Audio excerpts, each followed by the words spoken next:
فیقولان لہو من ربک، حضور پاک علیہ السلام فرماتے فرشتوں نے جب اسے اٹھا کر بٹھا دیا تو پہلا سوال اس فوت شدہ سے یہ ہوتا ہے کہ آپ کا رب کون ہے؟ فیقول ربی اللہ، وہ مؤمن جواب دیتے ہیں میرا رب اللہ ہے۔ فیقولان لہو ما دینک، اور وہ پوچھتے ہیں تیرا مذہب کیا ہے، تیرا دین کیا ہے، تیرا تعارف کیا ہے، اسلامی، ایمانی، دینی، مذہبی، یہ تعارف کیا ہے؟ دنیا میں ہم دین کو ویلیو نہیں دیتے نا، آپ اللہ بخشے ایسی جان، قوم ہم بتا دیتے ہیں، قبیلہ ہم بتا دیتے ہیں، علاقہ ہم بتا دیتے ہیں، تعلیم ہم بتاتے ہیں، مذہب کے نام پہ بندہ بات نہیں کرتا کہ میرا مذہب حق کیا ہے، یہ سوال ہوگا۔ ما دینک، تیرا دین کیا ہے؟ فیقول دینی الاسلام، وہ کہے گا میں اسلام کا صحیح طور پہ متبع ہوں اور مذہب اسلام پر ہوں۔ فیقولان لہو، وہ فرشتے پوچھیں گے ما ھذا الرجل الذی بعث فیکم، حضور پاک علیہ السلام کے لیے کہیں گے اس شخص کے بارے میں تمہارا کیا خیال ہے جو تم میں بھیجا گیا تھا؟ یہاں دو باتیں ہیں، یا تو رسول اللہ صلی اللہ علیہ وسلم کے لیے جو ذہن میں تصور موجود ہے کہ تمہارا نبی وہ کون ہے، یا تو یوں کہا جائے گا، اور یا علماء فرماتے ہیں کہ حضور علیہ السلام کی قبر مبارک سے لے کر اس مؤمن کی قبر تک تمام پردے ہٹا دیے جائیں گے اور یہ شخص اللہ کے رسول کا دیدار کر رہا ہوگا، تو پوچھا جائے گا آپ اس کے بارے میں کیا کہتے ہیں؟ سرور کائنات صلی اللہ علیہ وسلم کے بارے میں سوال ہوگا۔ فیقول ہوا رسول اللہ صلی اللہ علیہ وسلم، وہ کہے گا یہ اللہ کے رسول صلی اللہ علیہ وسلم ہے۔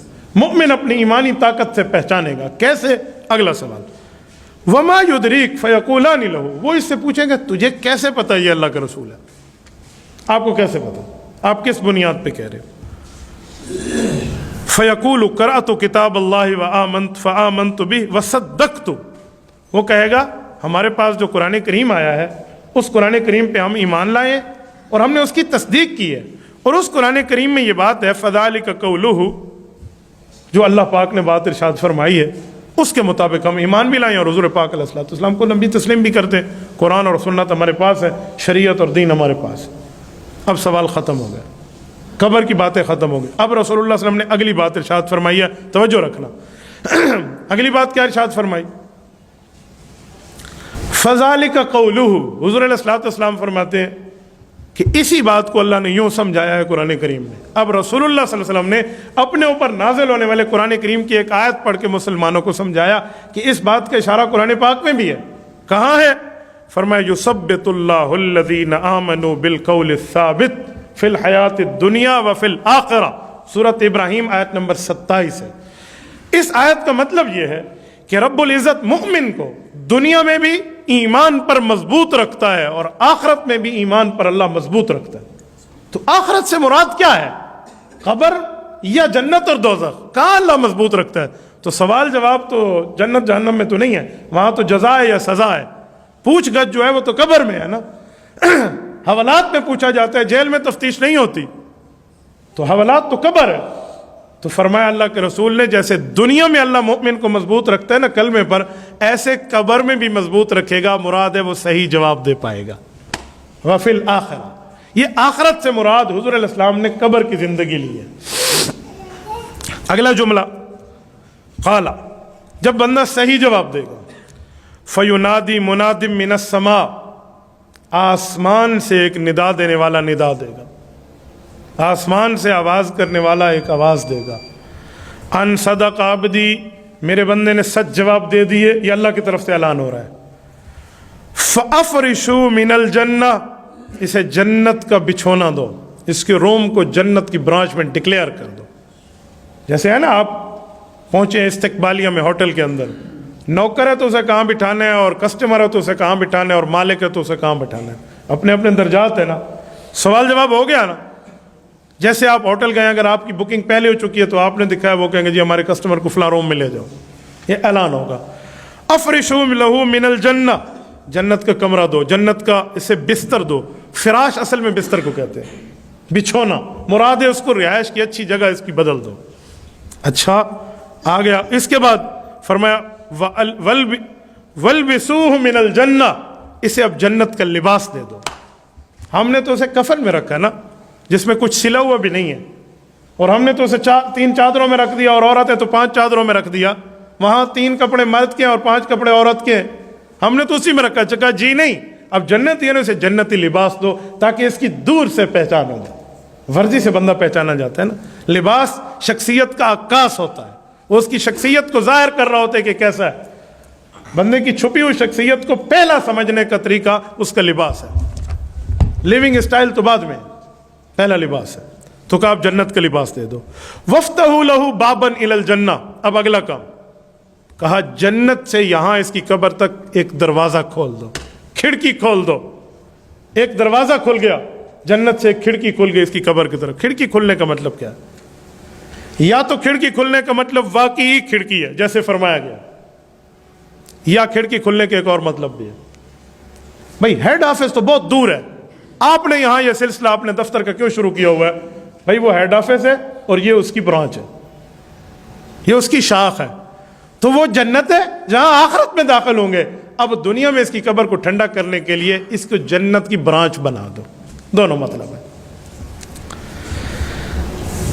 فَيُفْتَحُ لَهُ, فرمایا جب یہ حکم آئے گا اوپر سے سارا کام کر دیا جائے گا اور دروازے کھول دیے جائیں گے اور پورا معاملہ ٹھیک ہو جائے گا. قال فَيَأْتِيهِ مِنْ رَوْحِهَا وَطِيبِهَا, جنت کی خوشبوئیں, جنت کی اچھائیاں اس کے پاس آتی رہیں گی. یعنی جو معاملات جنت کے ہیں نا وہ اس کی قبر کو ملتے رہیں گے. یہ برانچ ہے اس کی, سب کچھ جہاں مل رہا ہے. فَيُفْتَحُ لَهُ وَيُفْتَحُ لَهُ فِيهَا مُدَّ بَصْرِهِ, اور اس کی قبر کو اتنا کھول دیا جائے گا جتنی آنکھ کی دوری ہے. یہاں پر ایک سوال اٹھتا ہے اور عام طور پہ لوگ اٹھاتے بھی ہیں, بھئی قبر اتنی کھل جائے گی تو ساتھ والا مردہ کہاں جائے گا؟ قبرستان میں تو سینکڑوں مردے ہیں, ہزاروں مردے ہیں. ہمارے ہاں تو سینکڑوں ہیں نا. آپ بڑے بڑے قبرستان, لاہور کا میانی صاحب کا قبرستان جائیں, ہزاروں قبریں آپ کو ملیں گی. ہزاروں میں پھر بھی محتاط اندازہ کہہ رہا ہوں, شاید اس سے بھی بڑھ کے ہوں. ابن انشا کی قبر آپ کراچی میں, وہاں قبرستان آپ کبھی جائیں تو بندے کو سمجھ آئے کتنے بڑے بڑے قبرستان ہیں. تو فرمایا ساتھ والا جو سویا ہوا ہے اس کا کیا بنے گا اگر اس کی تا حد نگاہ قبر کھل گئی؟ اس کا مطلب دیکھو, حدیث پاک میں جب بھی اللہ کے رسول نے موت کو سمجھایا ہے تو نیند کو سمجھایا. کیوں نیند کو سمجھایا؟ اس سے ایک نقطہ کھلتا ہے. وہ نقطہ کیا ہے؟ جب ہم سونے لگتے ہیں تو ہم دعا کیا پڑھتے ہیں؟ اللہم بسمک اموت و احیا, میرے مولا میں تیرے نام پہ مر رہا ہوں اور زندہ ہوں گا. کیوں؟ یوں کہنا چاہیے انام و استیقظت, سو رہا ہوں اور جاگوں گا. یہ تو نہیں کہا, ہم نے کہا مر رہا ہوں اور اٹھوں گا. کیوں؟ اس لیے کہ موت اور نیند آپس میں بہنیں ہیں. ایک بہن کے ساتھ رشتہ ہو جائے نا تو باقی بہنوں کے ساتھ بیک وقت وہ رشتہ نہیں ہو سکتا. ایک بہن سے دوسری بہنوں کے ساتھ رشتہ بن جاتا ہے. تو فرمایا آپ نے موت والی بہن کو سمجھنا ہے نا, وہ بڑی بہن ہے, تو چھوٹی بہن نیند کو سمجھ جائے. تو نیند اور موت میں بڑی چیزوں کی اشتراک ہے, بڑی چیزوں کا مشترک ہے, بڑی چیزوں کے ایک دوسرے سے ریلیشن ہے. مثلا دو بندے ایک ہی بیڈ پہ خاوند بیوی سوئے ہوئے ہیں, اور بیوی اٹھ کے اپنے میاں کو صبح کہے کہ میں نے رات دیکھا ہے میں فلائٹ پر بیٹھ کر مکہ مکرمہ عمرہ کر کے آئی ہوں, اور خاوند اسے کہہ لے شادی عورت پاسا نہیں ولیدہ این بیٹھ دے, سائیڈ نہیں بدل سکتے ہم اس بیڈ پہ, اور تو جہاز پہ بیٹھی اور ایئرپورٹ پہ ہوئی ہے اور اس نے فلائی کیا اور وہ اڑ کے وہاں گئی اور وہاں گزارا. کیا کہہ رہی ہے؟ خاوند کی بات سچ بنے گی؟ جی نہیں. کیوں؟ یہ عورت نیند کی بات کر رہی ہے اور خاوند دنیا کی بات کر رہا ہے. وہ جو اسے محسوس ہو رہا ہے تو اسے فلائٹ میں بیٹھنا ہی محسوس ہو رہا ہے, اسے وہاں سے ایئرپورٹ سے اڑنا ہی محسوس ہو رہا ہے, اور وہاں جانا, وہاں کھانا پینا پھرنا پھرانا, عمرہ حج طواف سارا جو بھی ہے وہ کر کے واپس آ رہی ہے, تو اسے بالکل ہو رہا ہے. اور بعض اوقات انسان جو خواب میں دیکھتے ہیں تو جسم پہ اس کا اثر ہوتا ہے, اچھی چیز کا بری چیز کا بھی. کھاتے ہوئے بندہ خواب میں اڑ جائے نا تو لذت بعض اوقات منہ میں محسوس ہوتی ہے, اور کوئی اسے گرفتار کر رہا ہو اور کوئی اسے بلا آئی ہوئی ہو اور وہ اسے دبوچ رہی ہو تو فوراً اٹھے تو ہڑبڑا کے بندہ اٹھتا ہے, جسم کانپ رہا ہوتا ہے. خواب کی چیز کا اثر جسم پہ آتا ہے. کسی بندے نے خواب میں کوئی خواب دیکھ لیا ہے, اٹھا ہے تو اس پر غسل واجب ہو چکا ہے, تو وہ اثر جسم پہ آتا ہے یا نہیں آتا؟ دکھ رہا ہوتا ہے نا. تو اس کا معنی ہے خواب کی چیز کا دنیا سے بڑا اثر ہے. تو اب خواب کے ذریعے سمجھا گیا تو اب موت کو بھی ایسے سمجھیں گے اس کی بڑی بہن ہے. یہ جو فرمایا کہ اس کے لیے تحت نگاہ دروازے کھل جاتے ہیں اور ماحول اتنا بڑا ہو جاتا ہے قبر میں, عالم قبر, عالم برزخ, حیات قبر, قبر کی زندگی میں, تو یہ بھی ایسے ہے گویا اس کو حقیقتاً یہ محسوس ہو رہا ہوتا ہے, حالانکہ وہ اس چھوٹی جگہ میں موجود ہوتا ہے, لیکن اس بندے کی حد تک وہ تا حد نگاہ بڑھ جاتی ہے. اچھا، جب اتنی بڑی نگاہ بڑھ گئی، یہ تو مسلمان کا کام ہے. وَأَمَّا الْكَافِرُ کا جو خدا پاک کا منکر ہے اور اللہ کا انکاری ہے، شریعت کا انکاری ہے، دین کا انکاری ہے، اس کا حالت کیا ہوگی؟ حضور پاک علیہ السلام کی عادت مبارکہ ہے، ہمیشہ جب اچھوں کا ذکر کرتے ہیں تو بروں کی بات بھی بتاتے ہیں تاکہ بندہ اچھائی پہ آ جائے اور برائی سے رک جائے. دیکھیں نا، ہم سورۃ فاتحہ پڑھتے ہیں نا، انعمت علیہم، جن پر انعام ہوا، آگے کیا کہتے ہیں؟ غیر المغضوب علیہم ولا الضالین. اچھوں کی بات بھی ہے، بروں کی بات بھی. یہ ترتیب شریعت ہے. اب رسول اللہ صلی اللہ علیہ وسلم نے منکر کی بات فرمائی کہ اب اس کافر کے ساتھ کیا ہونا ہے؟ منکر کے ساتھ جو بالکل شریعت کا انکاری ہے اور نہیں مانتا دین کو اور ان چیزوں کو نہیں مانتا جو اللہ کے رسول بتائے، اس کی حالات کیا ہے؟ فرمایا وَأَمَّا الْكَافِرُ فَذَكَرَ مَوْتَهُ، اس کے موت کو ذکر کیا، ساری بات کی، اس طرح فرشتے آئے، یہ ہوا وہ ہوا. جب قبر میں پہنچا تو ہر بندے کے ساتھ ایک چیز کامن ہے، وہ مسلمان ہے یا کافر. وہ کیا ہے؟ روح کا تعلق جوڑ کے اسے اٹھا کر بٹھا دیا جائے گا. اتنے تک تو کامن ہے. آگے سوال جواب میں فرق آ جائے گا، وہ جواب دے پائے گا یا جواب نہیں دے پائے گا. فرمایا جب وَيُعَادُ رُوحُهُ فِي جَسَدِهِ، جسم میں روح کا تعلق لوٹایا گیا، روح لوٹائی گئی، یعنی تعلق قائم ہوا، یہ بندہ اٹھ کے بیٹھ گیا. وَيَأْتِيهِ مَلَكَانِ، دو فرشتے آگے، فَيُجْلِسَانِهِ فَيَقُولَانِ لَهُ مَن رَبُّكَ، وہی سوال کیا اٹھا کر، تیرا رب کون ہے؟ فَيَقُولُ هَا وَهَا لَا أَدْرِي لَا أَدْرِي، او كما قال علیہ السلام، وہ کہتے ہو میں تو نہیں جانتا. جب جس نے رب پر ایمان ہی نہیں رکھنا، جس کو اللہ پر یقین ہی نہیں ہے، وہ کیا بتائے گا میرا اللہ کون ہے؟ وہ تو وہی بتائے گا نا جس پر مرا ہے. وہ انہوں نے کہا ہاں وہاں لا ادری، مجھے کچھ نہیں پتا. فیقول، وہ دوسرا سوال کریں گے. جب اس سے یہ سوال ہو جائے گا نا، فیقول علینا ما دینک، تیرا مذہب کیا ہے؟ تو جسے رب کا نہیں پتا اسے مذہب کا کیا پتا؟ وہ تو لا مذہب ہے نا. تو فیقول لا ادری، ہاں وہاں، یہ کہے گا جی مجھے اس کا کوئی نہیں پتا، کوئی نہیں پتا، مجھے نہیں پتا. وہ پھر پوچھیں گے فیقولانی ما ھذا الرجل الذی بعث فیکم، اس شخصیت کے بارے میں آپ کا کیا خیال ہے جو آپ میں بھیجے گئے؟ تو جس نے رب کو نہیں ماننا، دین کو نہیں ماننا، وہ نبی کو کیا مانتا ہے؟ نبی کا منکر. تو یہ کہے گا لا ادری لا ادری، مجھے کچھ نہیں پتا، اور ہاں وہاں، مجھے بالکل اس بارے میں کسی قسم کا کوئی علم نہیں ہے. فینادی منادی من السماء، ابھی یہ سلسلہ پورا ہوگا اور پھر آسمان سے اس کے لیے ایک اعلان ہوگا. وہ اعلان کیا ہے؟